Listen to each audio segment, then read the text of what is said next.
الحمدللہ الحمدللہ رب العالمین وصلی اللہ وسلم علی رسولہ الکریم ونبیہ الامین وعلی آلہ الطیبین الطاہرین واصحابہ المہدیین الراشدین اما بعد فاعوذ باللہ من الشیطان الرجیم بسم اللہ الرحمن الرحیم وَأُحِلَّ لَكُمْ مَا وَرَاءَ ذَلِكُمْ أَن تَبْتَغُوا بِأَمْوَالِكُمْ مُحْسِنِينَ غَيْرَ مُسَافِحِينَ فَمَا اسْتَمْتَعْتُمْ بِهِ مِنْهُنَّ فَآتُوهُنَّ أُجُورَهُنَّ صدق اللہ العلی العظیم وبلغنا رسوله النبی الکریم ونحن على ذلك لمن الشاہدین والشاکرین والحمد للہ رب العالمین۔ نہایت ہی واجب الاحترام برادران اسلام، رب ذوالجلال نے اپنے بندوں کی راحت اور سکون کے لیے ان کی بیویاں پیدا فرمائی ہیں۔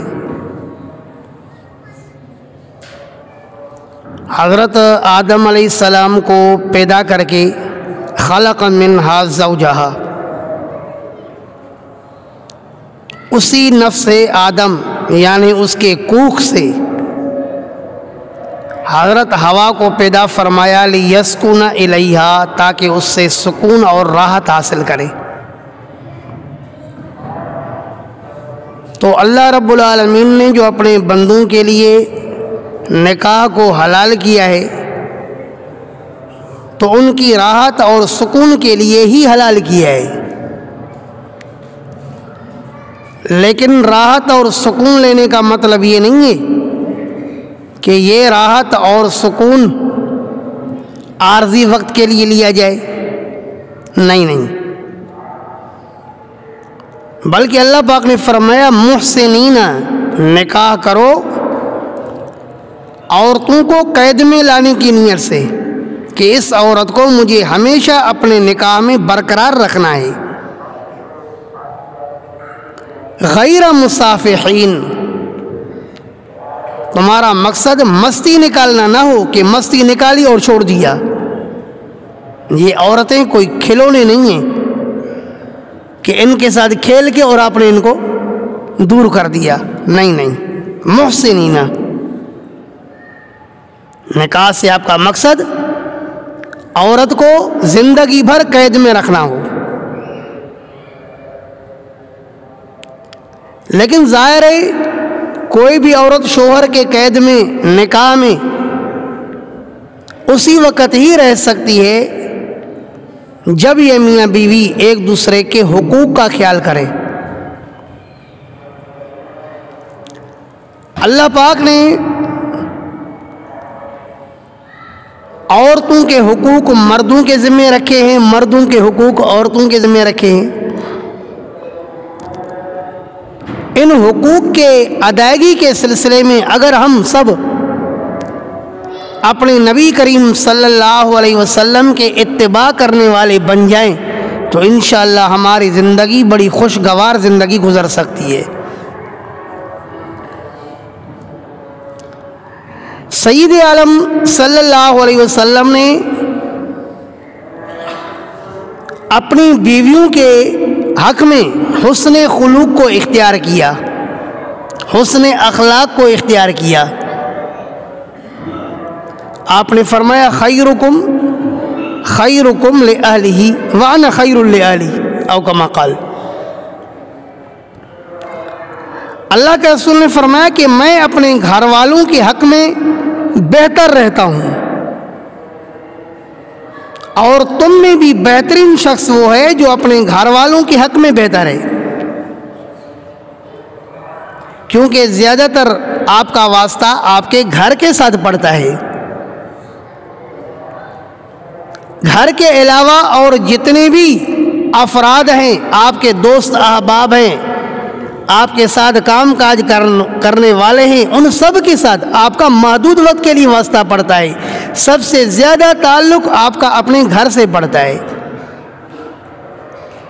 تو فرمایا جو اپنے گھر کے حق میں بہتر ہوگا وہ معاشرے کا بہترین ترین انسان ہے. اور میں بھی اپنے گھر والوں کے حق میں بہتر ہوں. حدیث کی کتاب مسند امام احمد بن حنبل میں ہے کہ سیدہ عائشہ صدیقہ رضی اللہ تعالی عنہا سے پوچھا گیا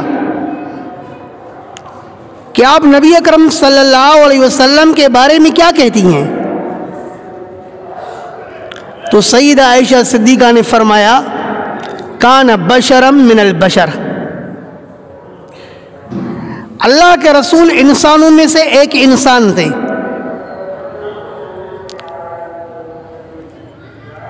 یفلی ثوبہ، اپنے کپڑوں میں اگر کوئی چیز آ جاتی تو اس کو خود ہی نکالتے، خود ہی اپنے کپڑے جھاڑتے. یحلب شاتہ، اپنی بکری کا دودھ خود ہی نکالتے. یخدم نفسہ، اپنی خدمت بھی خود ہی کرتے. وَيَعْمَلُ فِي بَيْتِهِ كَمَا يَعْمَلُ أَحَدُكُمْ فِي بَيْتِهِ، اور اپنے گھر میں اس طرح کام کاج کرتے تھے جس طرح کہ تم میں سے کوئی اپنے گھر میں کام کاج کرتا ہے. فرمایا یکسف نالہ، اگر جوتے مبارک ٹوٹ جاتے تو اس کے تسموں کو خود ہی سیتے. حضرت علامہ قاضی ایاز رحمہ اللہ امت کے بہت بڑے سیرت نگار گزرے ہیں. 545 ہجری میں اس کا انتقال ہے. یہ اپنی کتاب الشفا بتعریف حقوق المصطفیٰ میں لکھتے ہیں کہ سید عالم صلی اللہ علیہ وسلم یقوم البیت، بس اوقات اپنے گھر کا جھاڑو بھی لگاتے. فرمایا اپنی اونٹنی کو خود ہی باندھتے. یعلف النازیہ، اپنی اونٹنی کو خود ہی گھاس دیتے. فرمایا وَيَعْجَنُ مَاهَا، اپنی خادمہ کے ساتھ آٹا بھی گندواتے. گھر میں جب سامان کی ضرورت پڑتی سید عالم صلی اللہ علیہ وسلم خود ہی بازار سے سامان خرید کر کے اور خود ہی اٹھا کے لاتے.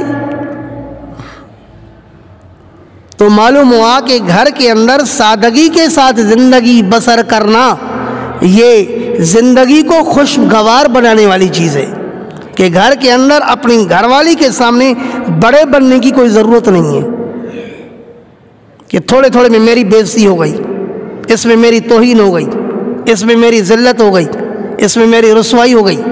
تھوڑے تھوڑے کو محسوس نہیں کرنا چاہیے. خیرکم خیرکم لأہلہ، اپنی گھر والی کے حق میں بہتر بنے. اپنی گھر والی کے عزیز و اقارب کا خیال کرنے والے بن جائے. حدیث کی کتاب سنن ابی داؤد میں ہے، نبی اکرم صلی اللہ علیہ وسلم نے فرمایا ان ما احق الرجل ان یکرم علیہ ابنتہ او اختہ او کما قال. اللہ کے رسول نے فرمایا کہ بندہ سب سے زیادہ جو عزت کا مستحق ہے وہ اپنی بیٹی کی وجہ سے مستحق ہے اور اپنی بہن کی وجہ سے مستحق ہے. تو اس سے پتہ چلا کہ جس شخص نے اپنی بیٹی آپ کے نکاح میں دیے وہ آپ کا محترم ہے، آپ کو اس کی عزت کرنی ہے، سسر کی عزت کرنی ہے.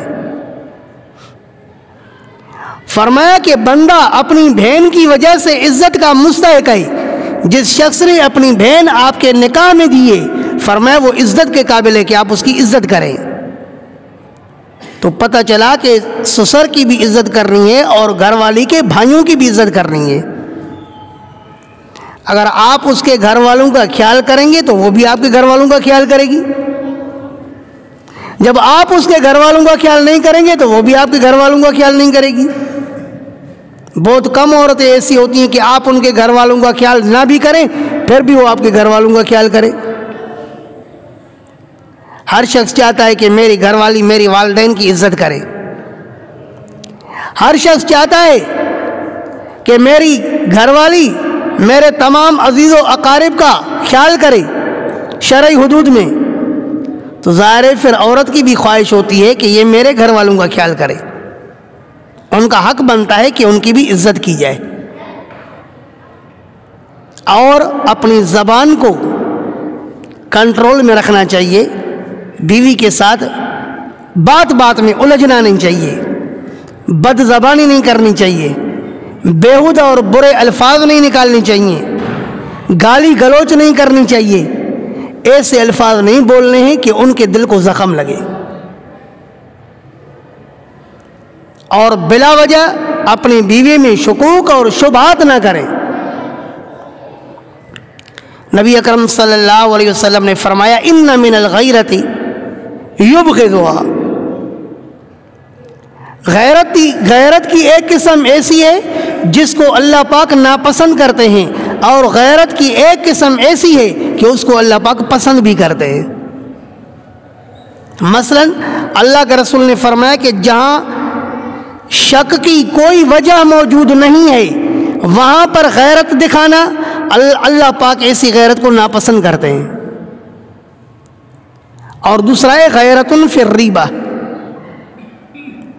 جہاں شک والا معاملہ آ جائے وہاں پر غیرت کھانا یہ فرمایا اللہ کو پسند ہے۔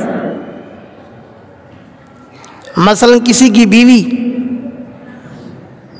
اپنے دیوروں کے ساتھ فری ہوتی ہے، گپے لگاتی ہے، مذاقیں کرتی ہے، ہاتھ پر ہاتھ لگا کر کے ہنستی ہے۔ کسی کی بیوی اپنے چچا زاد بھائیوں کے ساتھ، اپنے ماموں زاد بھائیوں کے ساتھ، اپنے خالہ زاد بھائیوں کے ساتھ اٹھتی بیٹھتی ہے، گپے لگاتی ہے، ہنسی مذاق کرتی ہے، تو یہ شک کا مقام ہے یا نہیں ہے؟ پھر ایسے مقام پر شک نہ کرنا بے غیرتی ہے، ایسے مقام پر غیرت کرنے کو اللہ پاک پسند کرتے ہیں۔ نبی اکرم صلی اللہ علیہ وسلم نے ارشاد فرمایا کہ دیوس جنت میں داخل نہیں ہوگا۔ صحابہ کرام رضوان اللہ علیہ مجمعین نے عرض کیا یا رسول اللہ دیوس کون ہے؟ آپ علیہ الصلوۃ والسلام نے فرمایا الذی یقر فی اہلہ الخبث،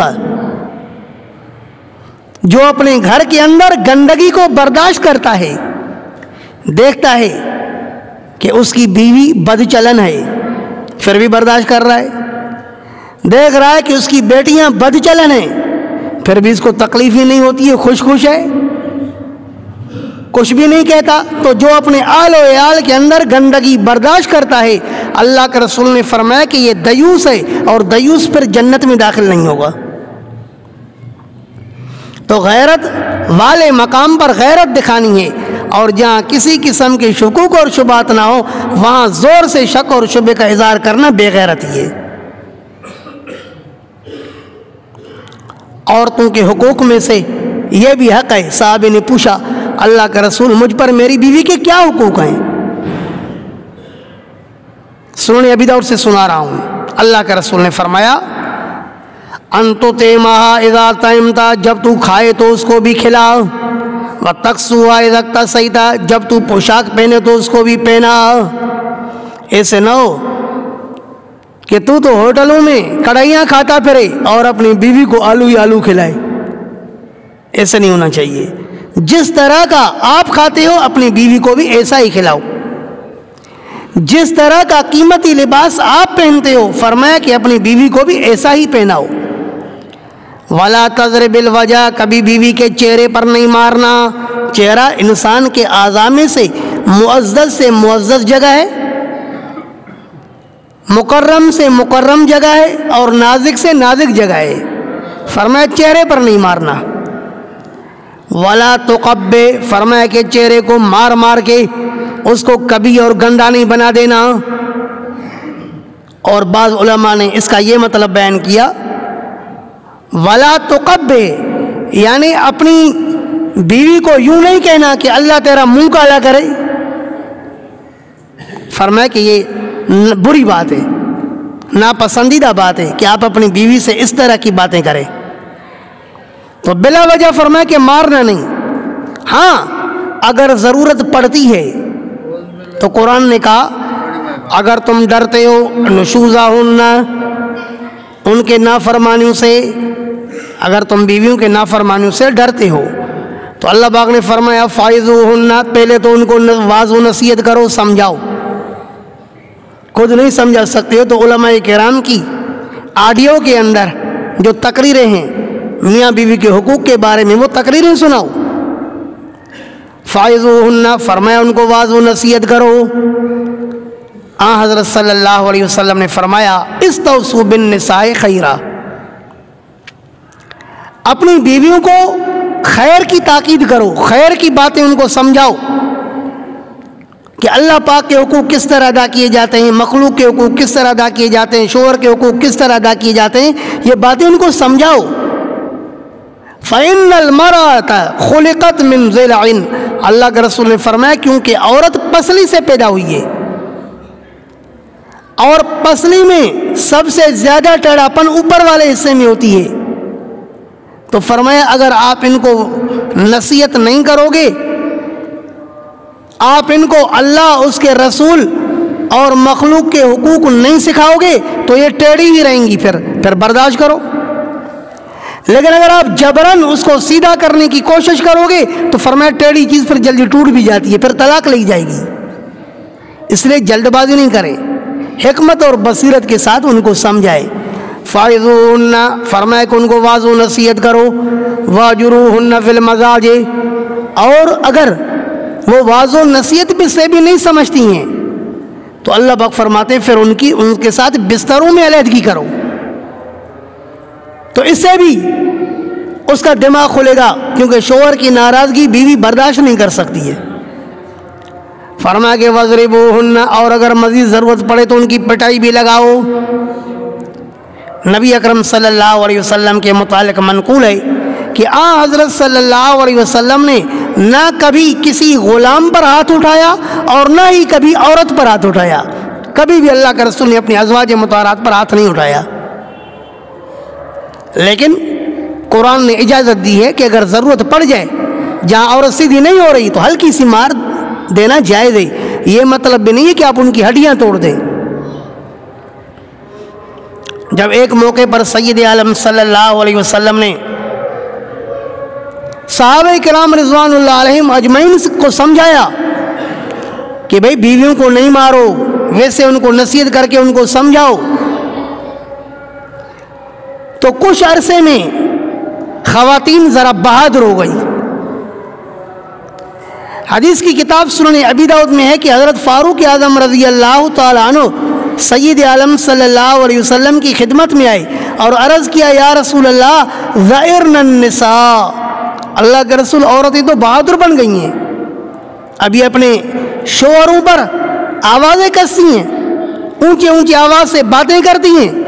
اللہ کے رسول نے فرمایا اچھا چلو لگاؤ ان کی پٹائی۔ اگلے دن صحابہ کرام رضوان اللہ علیہم اجمعین نے جا کر کے پٹائیاں لگائی، تو ہوا کیا، تمام صحابہ کرام کی بیویاں ازواج مطہرات کے پاس آ گئی، آ کر کے اپنے شوہروں کی شکایت کی کہ اللہ کے لیے نبی اکرم صلی اللہ علیہ وسلم سے عرض کریں کہ ہمارے شوہروں کو سمجھائیں، ہمارے شوہروں نے تو ہمارا کباڑہ کر دیا۔ جب سید عالم صلی اللہ علیہ وسلم گھر تشریف لائے، ازواج مطہرات نے وہ شکایتیں سنائی، تو حضرت صلی اللہ علیہ وسلم نے صحابہ کرام سے فرمایا میری اجازت دینے کا مطلب یہ تھا کہ سب کے سب جا کر کے پٹائیاں لگاؤ، یہ تمہیں کس نے سمجھایا ہے؟ فرمایا کہ اپنی بیویوں کو مارنے والے اولئک لیس بخیارکم، اللہ کے رسول نے فرمایا یہ کوئی اچھے لوگ نہیں ہیں، اچھے لوگ بلا وجہ اپنی بیویوں کو نہیں مارتے ہیں۔ تو یہ بیویوں کے حقوق ہے کہ ان کی عزت کی جائے، بلا وجہ ان کو تنگ نہ کیا جائے، اور بیویوں پر حقوق ہیں کہ بیوی 100% اپنے شوہر کی فرمان برداری کرنے والی بن جائے۔ حدیث کی کتاب سنن ابی داؤد میں ہے کہ قیس بن سعد کے نام سے ایک صحابی نبی اکرم صلی اللہ علیہ وسلم کی خدمت میں آئے اور عرض کرنے لگے یا رسول اللہ میں کوفہ کے اندر مقام ہیرا میں گیا، وہاں پر میں نے دیکھا کہ لوگ اپنے سردار کو سجدہ کر رہے ہیں۔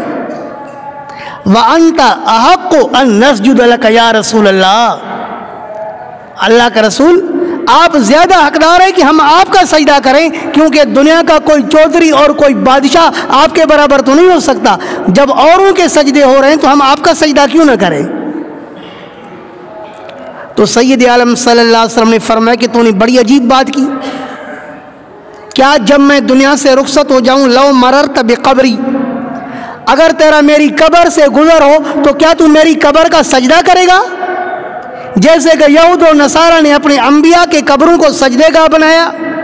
عرض کیا نہیں یا رسول اللہ، تو آپ نے فرمایا کہ جب وفات کے بعد میری قبر کا سجدہ ناجائز ہے تو فرمایا میری زندگی میں بھی میرا سجدہ ناجائز ہے۔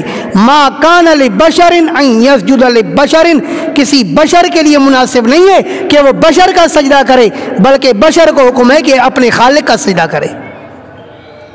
ہاں لو امرت احدا ان یسجد لاحد لامرت النساء ان یسجدن لازواجهن، اللہ کے رسول نے فرمایا کہ اگر میں کسی کو حکم دیتا کہ وہ کسی کا سجدہ کرے تو میں خواتین کو حکم دیتا کہ وہ اپنی شوہروں کا سجدہ کریں، کیونکہ شوہروں کا اللہ نے ان کے ذمہ ایک حق رکھا ہے، لیکن چونکہ سجدہ مخلوق کے لیے جائز نہیں ہے اس لیے شوہر کے لیے بھی جائز نہیں ہے۔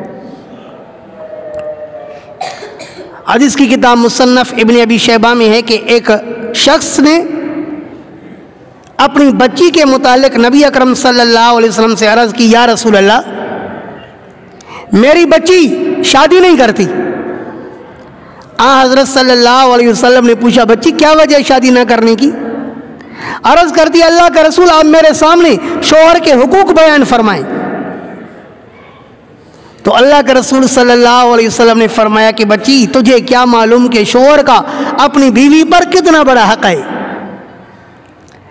اللہ کے رسول نے فرمایا کہ اگر کسی شوہر کے جسم میں دانہ ہو جس سے گندگی بہ رہی ہو، یا کسی شوہر کے ناک سے ناک بہ رہی ہو یا خون بہ رہی ہو، اگر کوئی عورت اسی گندگی کو چوسے ما عدت حقہ، پھر بھی اپنے شوہر کا حق ادا نہ کر سکے، اس کا مطلب یہ نہیں ہے کہ آپ جا کر کے اپنی خواتین سے کہیں کہ میرے زخم کو چوسو، میرے گندے ناک کو چوسو۔ صرف اور صرف یہاں سے مقصد کیا ہے؟ عورت کو اپنے شوہر کی اطاعت پر برانگیختہ کرنا مطلب ہے۔ جیسے میں کہوں کہ یہ میرا شاگرد اتنا بڑا فرمان بردار ہے، اگر میں اس کو کہوں نا کہ پہاڑ پہ چڑھ جاؤ تو یہ پہاڑ پہ چڑھ جائے گا، تو اس سے میرا کیا مقصد ہے؟ واقعی چڑھ جائے گا، مطلب یہ ہے کہ میرا فرمان بردار ہے۔ تو اللہ کے رسول کا بھی اس سے صرف اتنا ہی غرض ہے کہ عورت کو چاہیے کہ اپنے شوہر کی فرمان برداری کرے، اور بس، یہ مطلب نہیں کہ واقعی اسی گندگی کو چوسے، کیونکہ یہ تو ناجائز اور گندی چیزیں ہیں، ان کا تو کھانا بھی حرام ہے۔ اور اسی کتاب مصنف ابن ابی شیبہ میں ہے حضرت صلی اللہ علیہ وسلم نے فرمایا کہ اگر کوئی شوہر اپنی بیوی سے کہے کہ اس سرخ پہاڑ کو اٹھا کر کے سیاہ پہاڑ کی طرف لے جا، یا کہے سیاہ پہاڑ کو اٹھا کے سرخ پہاڑ کے پاس لے آ، تو فرمائے پھر بھی عورت کو ماننا چاہیے۔ مطلب کیا ہے؟ عورت کو اطاعت کرنی چاہیے، ورنہ پہاڑ کو اپنی جگہ سے اٹھانا کس کے بس کی بات ہے؟ اور سید عالم صلی اللہ علیہ وسلم نے اسی کتاب مصنف ابن ابی شیبہ میں یوں بھی ارشاد فرمایا کہ اگر عورت کو پتہ چل جائے کہ اس کے شوہر کا اس پر کتنا حق ہے، یمسح غبار وجہی، اللہ کے رسول نے فرمایا کہ یہ اپنے شوہر کے چہرے کے گرد و غبار کو ہاتھ سے نہیں ہٹائے گی بلکہ اپنے گالوں سے ہٹائے گی، اگر اس کو پتہ چل جائے کہ اس کے شوہر کا اس کے ذمہ کتنا حق ہے۔ افسوس کہ نہ مرد کو اپنی بیوی کے حقوق کا پتہ ہے، نہ عورتوں کو اپنے شوہروں کے حقوق کا پتہ ہے۔ ہمارے پاس نہ اپنے پاس علم رہا، نہ ہماری خواتین کے پاس علم رہا۔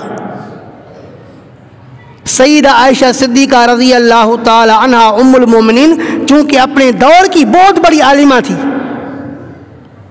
تو صحابہ کرام رضوان اللہ علیہم اجمعین جب اپنی بچیوں کی شادی کرتے تو اپنی بچیوں کو سمجھانے کے لیے، دلہن کو تعلیم دینے کے لیے سیدہ عائشہ کو بلاتے، اور سیدہ عائشہ سب سے پہلے اس دلہن کو اللہ پاک کے حقوق کے متعلق تاکید کرتی کہ بچی، جس طرح یہاں پر آپ نے اپنے باپ کے تربیت میں رہتے ہوئے اپنے رب کی فرمانبرداری کی ہے، اللہ کے حقوق کا خیال کرنا ہے، اس گھر سے جب دوسرے گھر کی طرف آپ منتقل ہو جاؤ وہاں پر بھی اپنے رب کو نہیں بھلانا، اس کے حقوق کا خیال کرنا، اور ان سے ساتھ ساتھ اللہ کے حقوق کے بعد شوہر کے حقوق بتاتی کہ شوہر کے حقوق کا خیال کرنا۔ وہ ایک خاتون سے نبی اکرم صلی اللہ علیہ وسلم نے فرمایا انما ہوا جنتوں کے اور ناروں کے، تیرا جہنم بھی تیرا شوہر ہے، تیری جنت بھی تیرا شوہر ہے، اگر تیرا شوہر تجھ سے خوش ہے تو تو جنتی ہے، اگر شوہر تیرے سے ناراض ہے تو جہنمی ہے۔ حضرت صلی اللہ علیہ وسلم نے یوں بھی ارشاد فرمایا ایما امرات ماتت وزوجها عنها راض دخلت الجنہ۔ اللہ کے رسول نے فرمایا کہ اگر کوئی عورت مر جاتی ہے اس حال میں مرتی ہے کہ اس کا شوہر اس سے خوش ہے، فرمایا کہ اللہ پاک اس کو جنت کا وارث بنا دیں گے۔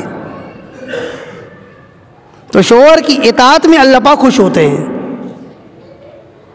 سید عالم صلی اللہ علیہ وسلم نے یوں بھی ارشاد فرمایا کہ تقوی کے حصول کے بعد سب سے پہلے مومن کے لیے سب سے زیادہ ضروری چیز مومن کے لیے وہ تقوی اور پرہیزگاری ہے۔ تقوی کے بعد مومن کے لیے سب سے اہم چیز اللہ کے رسول نے فرمایا نیک بیوی ہے۔ اذا امرها اطاعته، جب کبھی وہ اس کو حکم دے تو وہ اس کی بات مانے۔ وَإِذَا نَظَرَ إِلَيْهَا سَرَّتْهُ، ایسی بیویوں کے اگر اس کی طرف دیکھے تو فرمائے وہ اس کو خوش کر دے۔ وَإِذَا أَقْسَمَ عَلَيْهَا أَبَرَّتْهُ، اور جب اپنی بیوی پر کوئی قسم کھا لے تو اس کے قسم کو ضرور پورا کرے۔ مثلا گھر میں جا کے کہا اللہ کی قسم آج میری بیوی مجھے مرغی پکا کے دے گی، یہ قسم کھا لی، اگر وہ نہیں پکائے گی تو نتیجہ کیا نکلے گا؟ اس پر کفارہ واجب ہو جائے گا نا۔ فرمایا جو نیک بیوی ہوتی ہے وہ فوراً اس کو قسم سے بری کرتی ہے، اس کے قسم کو پورا کرتی ہے، اس کو ہر چیز پکا کے دیتی ہے تاکہ قسم میں آنے سنا ہو۔ وَإِذَا غَابَ عَنْهَا حَفِظَتْهُ،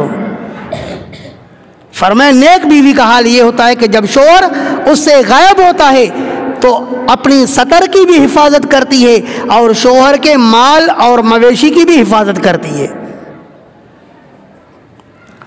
حدیث کی کتاب مسند امام احمد بن حنبل میں ہے، سید عالم صلی اللہ علیہ وسلم نے فرمایا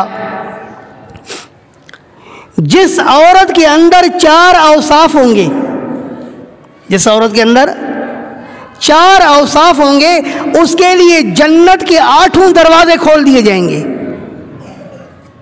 وہ 4 اوصاف کیا ہیں؟ فرمایا ایما امرات صلت خمسہا، جس عورت نے 5 نمازیں پڑھی، وصامت شہرہا، اور رمضان کے مہینے کے روزے رکھے، وَأَطَاعَتْ زَوْجَهَا، اور اپنے شوہر کی اطاعت کی، وَحَفِظَتْ فَرْجَهَا، اور اپنے سطر کی حفاظت کی۔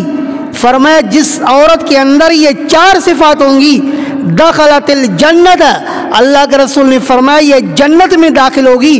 اس طرح کے جنت کے 8 دروازے اس کے لیے کھلے ہوں گے، ہر دروازے کو انتظار ہوگا کہ مجھ سے گزرے، یہ جس دروازے سے جنت میں جانا چاہے گی اسی دروازے سے جا کر کے جنت میں مزے کرے گی۔ تو عرض کر رہا ہوں کہ خوشگوار زندگی گزرنے کے لیے ضروری ہے کہ میاں بیوی ایک دوسرے کے ساتھ کا خیال رکھے، ایک دوسرے کے ساتھ حسن سلوک کرے، ایک دوسرے کے ساتھ اخلاق سے پیش آئے۔ حدیث میں ہے کہ جب کوئی دنیا کی عورت اپنے شوہر کے سامنے بک بک کرتی ہے تو تو جنت کی حور اس کو کہتی ہے اور تیرے لیے ہلاکت ہو، تیرے لیے بربادی ہو، تیرا تو مہمان ہے کچھ عرصے کے لیے، یہ تو حقیقت میں ہمارا شوہر ہے، جب یہ ہمارے پاس آئے گا تو دیکھنا ہم اس کا کتنا قدر کرتی ہیں۔ تو جنت کی حور کو یہاں کی عورت کی بدتمیزی بری لگتی ہے، لیکن اگر یہاں کی عورت نیک صالح ہے تو یاد رکھنا یہ جنت کے حوروں سے بھی آگے نکل جاتی ہے۔ حدیث کی کتاب المعجم الکبیر میں ہے، حضرت ام سلمہ رضی اللہ تعالی عنہا نے سید عالم صلی اللہ علیہ وسلم سے پوچھا، اللہ کے رسول کیا دنیا کی عورت افضل ہے یا جنت کی حور افضل ہے؟ میرے پیارے نبی صلی اللہ علیہ وسلم نے فرمایا، اے ام سلمہ، یہاں دنیا کی عورت جو نیک صالح ہے، اللہ کے رسول نے فرمایا یہ جنتی حور سے بہت آگے ہے۔ اللہ کے رسول نے فرمایا جب یہ جنت میں جائے گی تو رب ذوالجلال اس کے چہرے میں نور ڈالیں گے، اس کے چہرے کو سفید کر دیں گے، اللہ اس کو سبز لباس پہنا دیں گے، اللہ اس کو شہزادی بنا دیں گے۔ اور حضرت صلی اللہ علیہ وسلم سے جب یہ پوچھا حضرت ام سلمہ نے کہ اللہ کے رسول اگر ایک عورت نے یک کے بعد دیگر متعدد شوہروں سے شادی کی، پہلے شوہر نے اس کو طلاق دی یا مر گیا، پھر دوسرے سے شادی کی، دوسرے شوہر نے طلاق دی یا مر گیا، پھر تیسرے سے شادی کی، اللہ کے رسول یہ عورت جنت میں کس کے ساتھ ہوگی؟ کتنا زبردست سوال ہے۔ سید عالم صلی اللہ علیہ وسلم نے فرمایا، اے ام سلمہ، ان تینوں شوہروں میں سے یہ عورت جنت میں اس کے ساتھ جائے گی جس کے اخلاق خوبصورت ہوں گے۔